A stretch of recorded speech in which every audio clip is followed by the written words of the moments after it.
ಆತ್ಮೀಯ H16 news ಅರ್ಥಾತ್ ಹೇ Sitaram news ವೀಕ್ಷಕರೇ, ನಾನು ನಿಮ್ಮ ಎಮ್ಮ ಮಲ್ಲಪ್ಪ ಜೋತ್ ಅವರು. ಕಳೆದ ವರ್ಷ ಅಂದರೆ 2024 ವರ್ಷ ಬಹಳ ಮಹತ್ವದ್ದು. ಏಕೆಂದರೆ 10 ವರ್ಷಗಳ ಆಡಳಿತ ಮೋದಿ ಅವರ ಬಗ್ಗೆ ಜನ ಅಭಿಪ್ರಾಯ ಏನಿತ್ತು ಅನ್ನೋದು ಒಂದು ಸಾಕ್ಷ್ಯ ಆಯಿತು.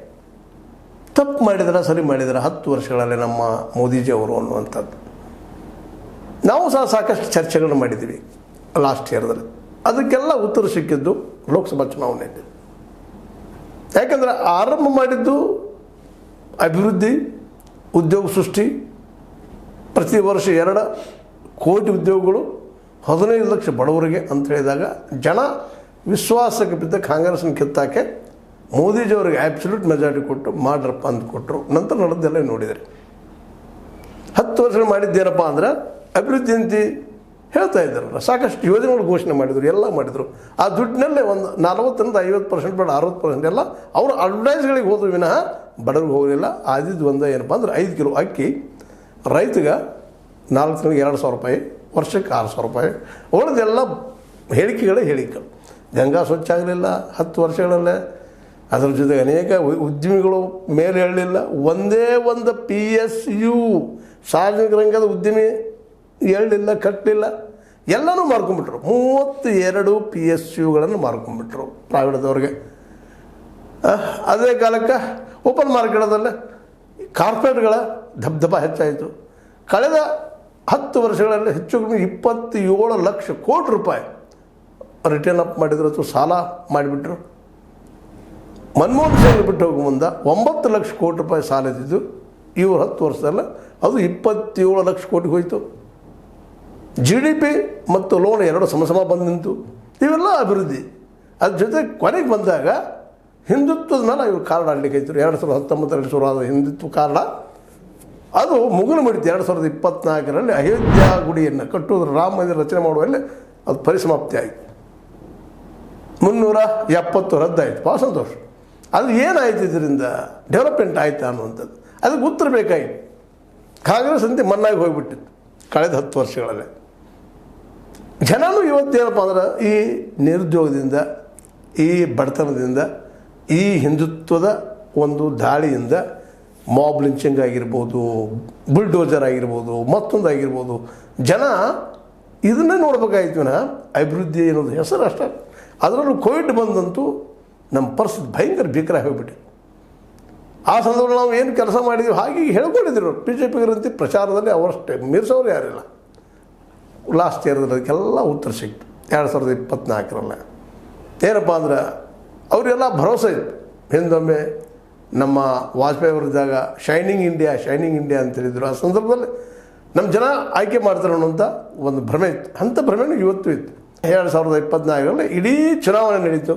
ಚುನಾವಣೆ ತುಂಬ ಏನು ಮಾಡೋದೆಲ್ಲ ಮಾಡಲಿಕ್ಕೆ ಸಾಧ್ಯದೋ ಅದೆಲ್ಲ ಮಾಡಿದರೂ ಸಹ 400 ಪಾರ್ ಅಲ್ಲ 300 ಪಾರ್ ಸಹಿತ ಆಗಲಿಲ್ಲ. ಇದು ಒಂದು ಎಕ್ಸಾಂಪಲ್ 2024ರಲ್ಲೇ. ಮತ್ತು ಅದ್ರ ಜೊತೆಗೆ ಸಂವಿಧಾನದ ಬದಲಾವಣೆ ಸಲುವಾಗಿ ನಮ್ಗೆ 400 ಪಾರ್ ಕೊಡ್ರಿ ಅಂತ ಹೇಳ್ತಾಯಿದ್ರು. ಸಂಸತ್ತು ದೊಡ್ಡದು ಅನ್ನೋದನ್ನು ತೋರಿಸಿದ್ರು. ಈ ಸಂದರ್ಭದಲ್ಲೇ ಸಂವಿಧಾನಕ್ಕಿಂತ ಸಂಸತ್ತು ದೊಡ್ಡದು, ಜನಾಭಿಪ್ರಾಯ ಹೆಚ್ಚು ಅನ್ನೋದನ್ನು ವಾದ ಮಾಡಿದರು. ನ್ಯಾಯದ ಮೇಲೂ ದಾಳಿ ಮಾಡಲಿಕ್ಕೆ ನೋಡಿದರು. ನ್ಯಾಯದ ನಮ್ಮ ಕೈಯಲ್ಲಿ ತೊಳಿಕ್ಕೆ ಪ್ರಯತ್ನ ಮಾಡಿದರು. ಕೊಲೆಜಿಯಂ ಕಿತ್ತಾಗಿ ನಮ್ಮ ಜೊತೆಗೆ ಆಗಲಿ ಅಂತ ಪ್ರಯತ್ನ ಮಾಡಿದರು. ಆದರೆ ನ್ಯಾಯಾಂಗ ಸಪೋರ್ಟಾಗಿ ಉಳಿದ್ರು. ಆದರೆ ಮೊದಲಿನ ಒಂದು ಸ್ವಾತಂತ್ರ್ಯ ಅದಕ್ಕೆ ಸಿಗದಂಗಾಗಿ ಕೆಲವು ತಪ್ಪು ನಿರ್ಧಾರಗಳು ಸಹಿತ ನಮ್ಮ ನ್ಯಾಯಾಂಗ ತೊಗೊಳ್ಳೋಂಗೆ ಆಯಿತು ಅನ್ನೋದು ನಮ್ಮ ಬರಲಿಕ್ಕೆ ಆಗೋದಿಲ್ಲ. ಇಂಥ ಒಂದು ಪ್ರಸಂಗದಲ್ಲ ರಾಮ ಮಂದಿರ ಕಟ್ಟಿಸುವಲ್ಲಿ ಸಹಿತ ಗಡಿಬಿಡಿ ಮಾಡಿ ಅದನ್ನು ಚುನಾವಣೆಗೆ ಉಪಯೋಗ ಮಾಡೋ ಸಲುವಾಗಿ ಹಿಂದುತ್ವವನ್ನು ಜೋರ್ದಾರಾಗಿ ಮಾಡಿದರು ನಮ್ಮ ಮೋದಿಜಿಯವರು. ಕೊನೆಗೆ ಆ ಅಯೋಧ್ಯೆಯಲ್ಲಿ ಸೋತರು ಅನ್ನೋದು ನಾವು ಗಮನಿಸಬೇಕಾದ ವಿಷಯ ಇದು. ಅಂದ್ರೆ ಕಳೆದ 24ರಲ್ಲೇ ಇಡೀ ವರ್ಷ ತುಂಬ BJPಗೆ ಒಂದು ಪಾಠವನ್ನು ಕಲಿಸ್ತು 2024.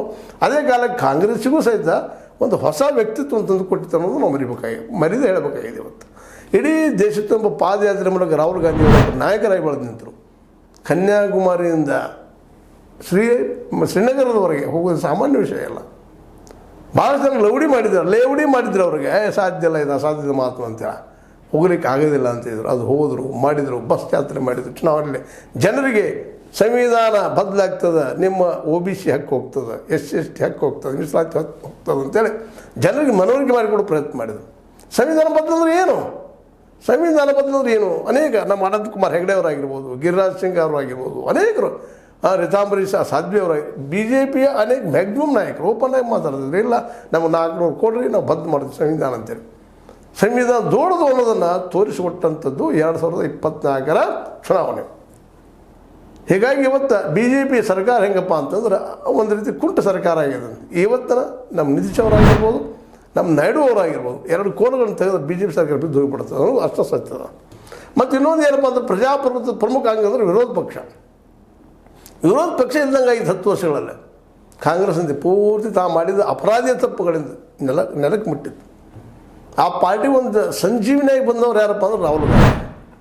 ಅವ್ರಿಗೆ ಮೊದಲು ಏನು ಮಾತಾಡ್ತಿದ್ರು ಇವರು ನಿಮಗೆ ಗೊತ್ತದ, ಶಹಜಾದೆ ಜೊತೆಗೆ ಪಪ್ಪು ಸಾಕಷ್ಟು ಟೀಕೆಗಳನ್ನು ಮಾಡಿದರು. ಒಂದು ವಿಂಗ್ ಮಾಡಿದ್ರು ಅವ್ರನ್ನ ಆದಷ್ಟು ಜನರೆಲ್ಲ ಭ್ರಮೆ ಮೂಡಿಸೋ ಸಲುವಾಗಿ. ಹೋಗ್ರಿ ಅಷ್ಟೆಲ್ಲ ಮಾತಾಡಿ ಕಡೆಗೆ ಅಟ್ಲೀಸ್ಟ್ ಅಭಿವೃದ್ಧಿ ಮಾಡಿದ್ರೆ ಎಲ್ಲ ಇಡೀ ದೇಶವನ್ನು ಕಾರ್ಪೊರೇಟ್ಗಾಗಿ ಅದಾನಿ ಅಂಬಾನಿಗೆ ಕೊಟ್ಟು ಬಿಟ್ಬಿಟ್ರು. ಅವ್ರು ಉದ್ಧಾರ ಮಾಡ್ತಾರೆ ಈ ದೇಶ ಅಂತೇಳಿ. ಅವ್ರು ಉದ್ಯೋಗ ಎಷ್ಟು ಕೊಟ್ಟರು ಅದಾನಿ ಅಂಬಾನಿ ಅವರು ಅನ್ನೋದನ್ನು ನಾವು ವಿಚಾರ ಮಾಡಿದಾಗ ಕೇವಲ 30-35 ಸಾವಿರ ಜನರಿಗೆ ಉದ್ಯೋಗ ಕೊಟ್ಟರು. ಇವತ್ತು ಕೋಟಿಗಳ ನಿರುದ್ಯೋಗಗಳಿದ್ದಾರೆ. ಇಡೀ ಒಂದಿನಂತರಲ್ಲ ಸೈತಾನ ಹೊಟ್ಟಿಗೆ ಸಾಸಿವೆ ಕಾಳದಷ್ಟು ಆಹಾರ ಕೊಟ್ಟಂಗೆ ಆಯ್ತು. ಹೀಗಾಗಿ ಇವತ್ತು ನಿರುದ್ಯೋಗ ಯಾವ ಪ್ರಮಾಣದಲ್ಲಿ ಬೆಳೆದಪ್ಪ ಅಂತಂದ್ರೆ ಇದು ಹೋಗಲಾಡಿಸೋಕ್ಕೆ ಸಾಧ್ಯ ಇಲ್ಲ ಅಂದಾಗ ಗ್ಯಾರಂಟಿಗಳಿಗೆ ಮೊರೆ ಹೋಗ್ಬೇಕಾಯ್ತು. ಸಾಕಷ್ಟು ಬದಲಾವಣೆಗಳಾದವು, ಏರಿಳಿತಗಳಾದವು 2024ರಲ್ಲೇ. ಹೀಗಾಗಿ ಬಿ ಜೆ ಪಿಗೆ ಪಾಠ ಆಯಿತು. ಆದರೂ ತನ್ನ ಹಿಂದಿನ ಒಂದು ಏನು ಏನೋ ಅಂತ ನಮ್ಮ ಕನ್ನಡದ ಗಾದೆ ಮಾತದ, ಹುಂಚಿಗಿಡ ಮುಪ್ಪಾದರೂ ಹುಳಿ ಮುಪ್ಪಲ್ಲ ಅಂತ. ಅಂದರೆ ಇದರ ಅರ್ಥ ಅವರ ಸೈದ್ಧಾಂತಿಕವಾಗಿ ಒಂದು ಸ್ವಲ್ಪ ಹಿಂದೆ ಸರಿದಿರ್ಬೋದು ಅವ್ರು ಪ್ರಚಾರ ಮಾಡೋದು, ಬಟ್ ಒಳಗೆ ಅದೇ ಇದೆ. ಇವತ್ತು ಹಿಂದುತ್ವ ಮಾಡಬೇಕು, ಹಿಂದುತ್ವ ಕಾರಣ ಆಡಬೇಕು, ಏನೇನು ಮಾಡಬೇಕು. ಸುಪ್ರೀಂ ಕೋರ್ಟ್ ಹೇಳಿದದು ಬುಲ್ಡೋಜರ್ ತಪ್ಪು ಅಂತೇಳಿ, ಮಾಡುವಂಗಿಲ್ಲ ಅಂತೇಳಿ ಆಜ್ಞೆ ಮಾಡಿತು. ಆದರೂ ಇದನ್ನು ಇನ್ನೂ ಪೂರ್ಣ ಬಿಟ್ಟಂತ ಹೇಳಿಕ್ಕೆ ಆಗೋದಿಲ್ಲ. ಮಾಬ್ ಲಿಂಚಿಂಗ್ ಸಲುವಾಗಿ, ಇನ್ನೊಂದು ಸಲುವಾಗಿ ಸಾಕಷ್ಟು ಆಯಿತು. ರಾಮ ಮಂದಿರ ಕಟ್ಟಿದ್ರು, ಆದರೂ ಇನ್ನೂ ರಾಮ ಮಂದಿರ ಇಟ್ಟುಕೊಂಡು ಆಟ ಆಡುವಂಥ ಮತ್ತೇನು ಮಾಡುವಂಥದ್ದು, ಇದಕ್ಕೆಲ್ಲ ಉತ್ತರವನ್ನು 2024 ಕೊಟ್ಟಿದ್ದದು.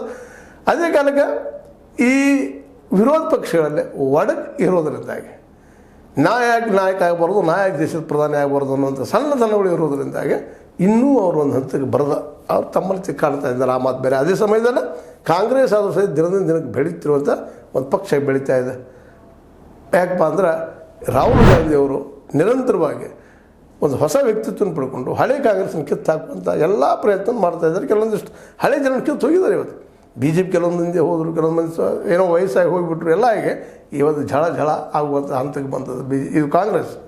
ಹೀಗಾಗಿ ಕಳೆದ ವರ್ಷ ಚುನಾವಣೆ ಈ ಮೂಲಕ ನಮ್ಮಲ್ಲಿ ಒಂದು ನಮ್ಮ ಬಿ ಜೆ ಪಿಗಿರಲ್ಲದ ಜನರ ಅಭಿಪ್ರಾಯದಪ್ಪ ಅನ್ನುವಂಥ ಮಾತನ್ನು, ರೈತರ ಸಮಸ್ಯೆಗೆ ಸಾಲ್ವ್ ಆಗಲಿಲ್ಲ, 3 ಖಾಲಿ ಕಾರಣೇನೋ ಸ್ತಬ್ಧದ ಅಷ್ಟ, ಯಾವ ಬೇಕಾದ್ರೆ ಓಪನ್ ಆಗ್ಬೋದು. ಅದು ಅದ್ರ ಮೆಜಾರಿಟಿ ಬಂದಿತ್ತಂದರೆ 4 ಸಫಾರ್ ಆಗಿದ್ದರೆ ಇವತ್ತು ಆ 3 ಖಾಲಿ ಕಾನೂನು ನಿಶ್ಚಿತವಾಗಿಯೂ ಆಗ್ತಾಯಿದ್ದು. ಮತ್ತು ಬೆಂಬಲ ಬೆಲೆ ಸಪೋರ್ಟಿಂಗ್ ಪ್ರೈಸ್ ಕೊಡ್ತೀವಿ, ಹೆಚ್ಚು ಮಾಡಿದ್ದಾರೆ, ಅದು ಕಾನೂನಿಲ್ಲ, ಅದು ಕೊಡಲೇಬೇಕು ಅನ್ನೋದು ಕಂಡೀಷನ್ ಇಲ್ಲ.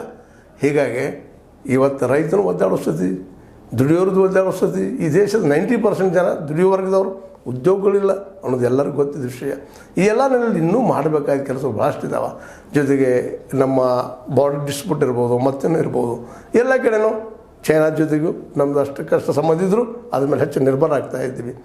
ಅಮೇರಿಕಾ ಜೊತೆಗೂ ಸಂಬಂಧ ಮೊದಲಿನಷ್ಟು ಶಾರ್ಪಾಗಿ ಉಳಿದಿಲ್ಲ, ಅತಿ ಸಮೀಪದಲ್ಲಿ ಇಲ್ಲ. ರಷ್ಯಾ ಜೊತೆಗೂ ಅಷ್ಟಕ್ಕಷ್ಟ ಇದ್ದಾಗ ಅದ, ಅವರು ನಮ್ಮಂಥ ಸ್ಥಿತಿಯೊಳಗಿಲ್ಲ. ಆಸ್ಟ್ರೇಲಿಯಾ ಆಗಿರ್ಬೋದು, ಮತ್ತೇನೋ ಆಗಿರ್ಬೋದು. ಈ ರೀತಿಯಾಗಿ ಪ್ರತಿಯೊಂದು ಕ್ಷೇತ್ರದಲ್ಲಿಯೂ ವಿಫಲತೆ ಇದ್ದರೂ ಸಹ ಅದು ವಿಫಲತೆ ಅನ್ನಲಾರದು, ಹೇಳಲಾರದು ಇರುತ್ತೆ ಸ್ಥಿತಿಯಲ್ಲ ಬಿ ಜೆ ಪಿ ಇರೋದ್ರಿಂದಾಗೆ ಬಿ ಜೆ ಪಿಗೆ ಒಂದು ರೀತಿಯಿಂದ ಇದು ಪಾಠನೂ ಹೌದು. ಇಷ್ಟೊಳಗೆ ಕಲ್ತಿರ್ಬೋದು ಅಂತ ತಿಳ್ಕೊಂಡಿದ್ವಿ. ನೋಡ್ಬೇಕು ಮುಂದಿನ ದಿನದಲ್ಲಿ 2025ರಲ್ಲಿ ಏನೇನು ಆಗ್ತದೆ ಅಂತೇಳಿ. ಆದರೆ ವರ್ಷದ ಕೊನೆಗೆ ಮಹಾರಾಷ್ಟ್ರ ಮತ್ತು ಹರಿಯಾಣದಲ್ಲಿ ಬಿ ಜೆ ಪಿ ಮತ್ತೆ ಮರಳಿಗಿದ್ದು, ಅದು ಎಲೆಕ್ಷನ್ ಕಮಿಷನ್ ಹತ್ರ ಅವ್ರಿಗೆ ಹೆಲ್ಪ್ ಮಾಡ್ಯದ, ಅವರಿಗೆ ಮತದಾನದಾಗಿರೋದು ಮತ್ತೊಂದಾಗಿರೋದು ಹೆಲ್ಪ್ ಮಾಡಿದ. ಆ ದಿಶೆಯಲ್ಲಿ ಆರಿಸಬಹುದು ವಿರೋಧದ ಇದ್ದರೂ ಸಹ ಸರ್ಕಾರ ರಚನೆ ಮಾಡಿದ್ದಾರೆ. ಯಾಕೆಂದರೆ ಸೋತವ್ರು ಏನಾದರೂ ಕಾರಣ ಹೇಳ್ತಿರ್ತಾರೆ ಅನ್ನೋದೊಂದು ಅಂಬೋಣ. ಅದು ಅಲ್ಲಿ ಇಲ್ಲ ಅಂತ ಹೇಳಿಕ್ಕೆ ಸಾಧ್ಯ ಇಲ್ಲ. ಆಗ್ಯದ ಗದ್ದಲ ಅನ್ನೋದು ಅಷ್ಟು ಸತ್ಯದ. ಅದಕ್ಕಾಗಿ ಈ 2024 ಬಿ ಜೆ ಪಿಗೆ ಒಂದು ಪಾಠ ಕಲಿಸಿದಂಥ ಮತ್ತು ಜೊತೆಗೆ ಇವತ್ತು ಸಂವಿಧಾನ ದೊಡ್ಡದು ಅನ್ನೋಂಥ ಮಾತುಗಳು ಬರ್ತಾಯಿದ್ದಾವೆ. ಯಾವುದೂ ಕಾರಣಕ್ಕೆ ಬರಲ್ಲ, ಅವ್ರ ಮನಸ್ಸಿನಲ್ಲಿಲ್ಲ ಸಂವಿಧಾನ ದೊಡ್ಡದು ಅನ್ನುವಂಥದ್ದು. ಬಟ್ ಆದರೂ ಪರಿಸ್ಥಿತಿ, ಜನ ಇಲ್ಲಿ ದಲಿತರು, ಹಿಂದುಳಿದವರು, ಮೈನಾರಿಟೀಸ್ ಎಲ್ಲರೂ ಕುಡ್ಕೊಂಡವ್ರಿಗೆ ಇಲ್ಲೊಂದು ಸಂವಿಧಾನದ ಅದಕ್ಕೆ ಬದ್ಧ ಇರಬೇಕಪ್ಪ ಅನ್ನುವಂಥ ಲೆಸನ್ ಕೊಟ್ಟಿದ್ದು, ಪಾಠ ಕಲಿಸಿದ್ದು. ಇದು 2024 ದೊಡ್ಡ ದಿನಗೆ. ಅದೇ ಕಾಲಕ್ಕೆ ರಾಹುಲ್ ಗಾಂಧಿಯವರು ಸಂವಿಧಾನ ಹಿಡ್ಕೊಂಡು ಹೋರಾಟ ಮಾಡಿದ್ದು ಇದು ಒಂದು ದೊಡ್ಡ ಐತಿಹಾಸಿಕ ದಾಖಲೆ ಅಂತ ಹೇಳಬೇಕಾಗ್ಯದ. ಯಾಕಂದ್ರೆ ಸಂವಿಧಾನ ಉಳಿಸ್ಕೊಂಡು ಹೋದ್ರೆ ಸುಲಭದ ಕೆಲಸ ಅಲ್ಲ. ಆ ಕೆಲಸವನ್ನು ಇವತ್ತೇನಾದ್ರು ಸಂವಿಧಾನ ಉಳಿದಿದ್ರೆ ಅದು ರಾಹುಲ್ ಗಾಂಧಿಯವರು ಹೋರಾಟದಿಂದ ಮತ್ತು ವಿರೋಧ ಪಕ್ಷಗಳು ಇವತ್ತು ಗಟ್ಟಿಮುಟ್ಟಾಗಿ ನಿಂತಿದ್ರೆ ಅದು ಕರೆಕ್ಟ್ ರಾಹುಲ್ ಗಾಂಧಿಯವ್ರಿಗೆ ಹೋಗ್ಬೇಕಾಗ್ತದೆ. ಈ ಎಲ್ಲ ನೆಲೆಯಲ್ಲಿ ಒಂದು ಸಮಾನತೆಯನ್ನು, ಪವರ್ ದ ಈಕ್ವಾಲಿಟಿ, ಶಕ್ತಿಯ ಸಮಾನತೆ ಅದು ಈ ವರ್ಷದಲ್ಲಿ ಈ ಕಳೆದ 24 ಆಯಿತು ಅನ್ನೋದು ಅಷ್ಟ ಸತ್ಯದ. ವಿರೋಧ ಪಕ್ಷ ಆಗಿರ್ಬೋದು ವಿರೋಧಿಗಳು, ಆದರೆ ಅವರ ಒಂದು ಏನು ಹೋರಾಟದಲ್ಲ ಇವತ್ತಿನ ಡೆಮೋಕ್ರಸಿಗೆ ಉಸಿರಾಗ್ಯದ.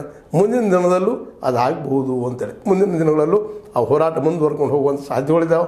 ಯಾಕಂದ್ರೆ ರಾಹುಲ್ ಗಾಂಧಿಯವರು ದಿನದಿಂದ ದಿನಕ್ಕೆ ಒಬ್ಬ ಪ್ರಬುದ್ಧ ನಾಯಕನಾಗಿ, ಜನಪರ ನಾಯಕನಾಗಿ ಕಂಗೊಳಿಸ್ತಾ ಇರುವಂಥದ್ದು ಈಗ ನಾವು ನೋಡಿದ್ದೀವಿ. ಇಲ್ಲಿ 2024ರಲ್ಲಿ 2025ರಲ್ಲಿ ಅದು ಮುಂದುವರಿಯುವ ಎಲ್ಲ ಸಾಧ್ಯತೆಗಳಿದ್ದಾವೆ. ಅದೇ ಕಾಲಕ್ಕೆ ಮೋದಿಜಿಯವರಿಗೆ ಮತ್ತೊಂದು ಅವಕಾಶ ಸಿಕ್ಕದ ತಾವು ಬದಲಾಗುವಂಥ, ತಮ್ಮ ವಿಚಾರವನ್ನು ಬದಲಾಯಿಸುವಂಥ. ಮತ್ತು ಈ ಮೊದಲು ನಿಮಗೆ RSS ಬದಲಾಗಿ ಒಂದು ಮಾತು ಹೇಳ್ಬೇಕಾಗಿದೆ ಕೊನೆದಾಗ ಅವ್ರು ಮೆರಿಟ್ ಮೇಲೆ ಹೆಚ್ಚು ನಿರ್ಭರಾಗಿ ಆದಷ್ಟು ಮೆರಿಟೋರಿಯಸ್ ಬರಬೇಕು ಬ್ಯಾಲ್ ಅಂತ ಹೇಳ್ತಾಯಿದ್ರು. ಇವತ್ತು ಅವರು ಮೀಸಲಾತಿಗೆ ಮತ್ತು ಜನಗಣತಿಗೆ, ಅದರಲ್ಲೂ ಜಾತಿ ಜನಗಣತಿ ಅಂತ ನಿಧಾನಕ್ಕೆ ಹೆಜ್ಜೆ ಕಿತ್ತಿರುವುದು ಸಾಧ್ಯತೆಗಳನ್ನ ಮಾಡ್ಕೊಳ್ತಾ ಇದ್ದಾರೆ. ಇಲ್ಲ ಅಂದರೆ ಅಧಿಕಾರ ಸಿಗಲಿಕ್ಕಿಲ್ಲ ಅನ್ನೋ ಭಯ ಅವ್ರಿಗೂ ಕಾಡ್ಲಿಕ್ಕೆ ಶುರುವಾಗಿದೆ. ಹೀಗಾಗಿ ಏನೋ ಆಗಲಿ ಇಲ್ಲಿವರೆಗೆ ಮಾತ್ರ ಮೋದಿಯವರು ಜಾತಿಯ ಜನಗಣತಿ ಮಾಡ್ತಿರೋದಷ್ಟೇ ಅಂತಾರೆ ವಿನಃ ಇನ್ನೂ ಆಗಿಲ್ಲ. ಏನು ಮಾಡ್ತಾರೆ ಗೊತ್ತಿಲ್ಲ. ಆದರೆ ಇವತ್ತು ಕಾಂಗ್ರೆಸ್ಸಿಗರು ಏನಪ್ಪ ಅಂತಂದ್ರೆ ಇಲ್ಲ ನಮಗೆ ನೀವು ಮೆಜಾರಿಟಿ ಕೊಟ್ಟರೆ ನಿಶ್ಚಿತವಾಗಿ ಜಾತಿ ಗಣತಿ ಮಾಡ್ತೀವಿ ಅಂತ ಹೇಳ್ತಾ ಇದ್ದಾರೆ. ಎರಡು ನೋಡಿದಾಗ ಇಲ್ಲಿವರೆಗೆ ಮಾತ್ರ ಗಣತಿನೇ ಆಗಿಲ್ಲ, ಇನ್ನು ಜಾತಿ ಗಣತಿ ದೂರದ ಮಾತು ಅಂತೇಳಿ ಭಾಳ ಜನ ಮಾತಾಡ್ತಾ ಇದ್ದಾರೆ. ಏನೋ ಆಗಲಿ ಇವತ್ತೊಂದು ವೈಚಾರಿಕ ಶಕ್ತಿ ನಮ್ಮಲ್ಲ, ಒಂದು ಪ್ರಶ್ನೆ ಮಾಡುವಂಥ ಶಕ್ತಿ ಇವತ್ತು ಬಂದಿದ್ದರೆ ಅದು ವಿರೋಧ ಪಕ್ಷ ಕಾಂಗ್ರೆಸ್ ಮತ್ತು ಇಂಡಿಯಾ ಗಠಬಂಧನದಿಂದ ಮತ್ತು BJPಗೆ 2024 ಒಂದು ಐತಿಹಾಸಿಕ ಪಾಠ ಕಲಿಸಿದಂತಹ ಒಂದು ವರ್ಷ ಅಂತ ಹೇಳ್ತಾ ಇನ್ನೂ ಅನೇಕ ವಿಷಯಗಳನ್ನು ಚರ್ಚೆ ಮಾಡಿದ್ದೀವಿ. ನಾವು ಸೀತಾರಾಮ್ ಮೂಲಕ ಇದೆಲ್ಲ ಚರ್ಚೆ ಮಾಡ್ತಾ ಬಂದಿದ್ದೀವಿ. ಇನ್ನೂ ಹಲವು ವಿಷಯಗಳ ಬಗ್ಗೆ ಮಾತಾಡಿದ್ದೀವಿ, ಚರ್ಚೆ ಮಾಡಿದ್ದೀವಿ. ಈ ಜನಪರವಾದಂಥ ವಿಷಯಗಳನ್ನ ನಿಮ್ಮೊಂದಿಗೆ ಹಂಚ್ಕೊಂಡಿದ್ದೀವಿ ಮತ್ತು ಇನ್ನೂ ಹಂಚ್ಕೊಳ್ಬೇಕು ಈ ವರ್ಷದಲ್ಲೂ ಅಂತ ವಿಚಾರ ಮಾಡಿದ್ವಿ. 2024ರಲ್ಲಿ ನಿರಂತರವಾಗಿ ನಾವು ಒಂದು ವಿರೋಧ ಪಕ್ಷದ ಕೆಲಸ ಮಾಡ್ತಾ ಬಂದಿದ್ದೀವಿ. ಅದಕ್ಕೆ ಜನಸ್ಪಂದನೆ ಸಿಕ್ಕದ. ಅದಕ್ಕಾಗಿ ನಮ್ಮಲ್ಲಿ ಸಬ್ಸ್ಕ್ರೈಬ್ಸನ್ನು ಸಾಕಷ್ಟು ಆಗ್ತಾ ಇದ್ದಾರೆ ಮತ್ತು ವ್ಯೂಸು ಸಾಕಷ್ಟು ಬರ್ತಾ ಇದ್ದಾವೆ. ಇನ್ನೂ ಇದೇ ರೀತಿ ಮುಂದುವರಿಬೇಕು ಅಂತ ತಮ್ಮಲ್ಲಿ ಕಳಕಳಿ ಮನವಿ ಮಾಡ್ತಾ ಇದ್ದೀನಿ. ಜೊತೆಗೆ ಇದೊಂದು ಬಡ ಸಂಸ್ಥೆ, ಇದು ನಿಮಗೆಲ್ಲ ಗೊತ್ತಿರಲಿ. ಯಾಕಂದರೆ ಸತ್ಯವನ್ನು ಹೇಳೋ ಕೆಲಸವನ್ನು ಇವತ್ತು ಪತ್ರಿಕಾರಂಗ ಮಾಡ್ತಾ ಇಲ್ಲ. ಯಾವ ಪ್ರಮಾಣದಲ್ಲಿ ಪತ್ರಿಕಾರಂಗ ಮಾಡಬೇಕಾಗಿತ್ತು ಅದು ಇಲ್ಲ. ಒಂದು ಆಡಳಿತ ಪಕ್ಷದ ಕೈಗೊಂಬೆ ಕೆಲಸ ಮಾಡ್ತಾ ಇದ್ದದ್ದು ಮೀಡಿಯಾಗಳು. ಇಂಥ ಸಂದರ್ಭದಲ್ಲಿ ನಾವು ಚಿಕ್ಕ ಮೀಡಿಯಾ, ಅತಿ ಚಿಕ್ಕದಂಥ ಈ ಮೀಡಿಯಾವನ್ನು ನಾವು ಶುರು ಮಾಡಿದ್ದೀವಿ. ಒಂದು ನಿಮ್ಮೆಲ್ಲರ ಧೈರ್ಯ ಮೇಲೆ ನೀವೆಲ್ಲರೂ ಒಂದೊಂದು ರೂಪಾಯಿ ಕೊಟ್ಟರು ಸಹಿತ ನಾವು ಬದುಕುವಂಥ ಸ್ಥಿತಿಯೊಳಗಿದ್ವಿ. ನಮ್ಮಲ್ಲಿ ಒಳ್ಳೆಯ ಕೆಲಸಗಾರರು ಸೇರ್ತಾ ಇದ್ದಾರೆ, ವಿಚಾರಗಳನ್ನ ಹಂಚ್ತಾ ಇದ್ವಿ. ಜೊತೆಗೆ ಒಳ್ಳೊಳ್ಳೆ ವಿದ್ವಾಂಸರು ಬಂದಿಲ್ಲಿ ತಮ್ಮ ಚರ್ಚೆಗಳಲ್ಲಿ ಭಾಗವಹಿಸ್ತಾ ಇದ್ದಾರೆ. ಈ ಎಲ್ಲ ನೆಲೆಯಲ್ಲಿ ನೀವು ನಮ್ಮ ಸೀತಾರಾಮಕ್ಕೆ ನೀವು ಸಹಾಯ ಸಹಕಾರ ಮಾಡೋ ಜೊತೆಗೆ ನಿಮ್ಮ ಆಶೀರ್ವಾದ ನಮ್ಮೆಲ್ಲರಬೇಕು. ನಾವು ತಪ್ಪಿದಲ್ಲಿ ತಿದ್ದು ಹೇಳಬೇಕು ಮತ್ತು ಒಳ್ಳೆಯ ಕೆಲಸ ಮಾಡಿ ಬೆಂಬಲಿಸಬೇಕು ಅಂತ ನಾವು ರಿಕ್ವೆಸ್ಟ್ ಮಾಡ್ತಾಯಿದ್ವಿ, ಪ್ರಾರ್ಥನೆ ಮಾಡ್ತಾಯಿದ್ವಿ. ಇದು ಜನರಿಗಾಗಿರುತ್ತಿರುವಂತಹ ಇದೊಂದು ಏನಪ್ಪ ಅಂದರೆ ಸೀತಾರಾಮ್ ಇದು ಜನರಿಗಾಗಿ ದುಡಿಯುವಂಥದ್ದು, ಜನರ ನೋವುಗಳಿಗೆ ಸ್ಪಂದಿಸುವಂಥದ್ದು. ಇಲ್ಲೆಲ್ಲರೂ ಶಿಕ್ಷಣ ಫ್ರೀ ಆಗಬೇಕು ಅನ್ನೋದು ನಮ್ಮ ಗುರಿ. ಜೊತೆಗೆ ಶಿಕ್ಷಣ ಜೊತೆಗೆ ಎಲ್ಲರಿಗೂ ಆರೋಗ್ಯ ಫ್ರೀ ಆಗಬೇಕು ಅನ್ನೋದು ನಮ್ಮ ಗುರಿ. ಈ ದಿಶೆಯಲ್ಲಿ ನೀವೆಲ್ಲ ಜನ ಇದಕ್ಕೆ ಬೆಂಬಲಿಸ್ತೀರಿ, ಈ ವಿಷಯಗಳ ಮೇಲೆ ಹೇಳ್ತೀರಿ ಅಂತ ಹೇಳ್ತಾ ಮತ್ತು ನಮಗೆ ಮತ್ತು ನಿಮಗೆ ರಿಕ್ವೆಸ್ಟ್ ಮಾಡ್ತಾಯಿದ್ದೀನಿ. ನೀವು ನಮ್ಮ ಆಡ್ತಿರುವಂಥ ಒಂದು ಈ ನೋಡುವ ಜೊತೆಗೆ ಪ್ರೇಕ್ಷಕರಾಗಿ ಚರ್ಚೆ ಮಾಡುವ ಜೊತೆಗೆ ನಿಮ್ಮ ಧನ ಸಹಾಯವನ್ನು ಮಾಡಿ ಈ ಬಡ ಸಂಸ್ಥೆಯನ್ನು ಉಳಿಸ್ತೀರಿ, ಬೆಳೆಸ್ತೀರಿ ಅಂತ ನಂಬಿರುವ ನಾನು ತಮ್ಮಲ್ಲಿ ಮತ್ತೊಮ್ಮೆ ಕಳಕಳಿ ಮನವಿ ಮಾಡುತ್ತಾ H16 ನ್ಯೂಸ್ ಅರ್ಥಾತ್ ಸೀತಾರಾಮ್ ಇದು ಸತ್ಯದ ಕೈಗಳಲ್ಲಿ ವಂದನೆಗಳು.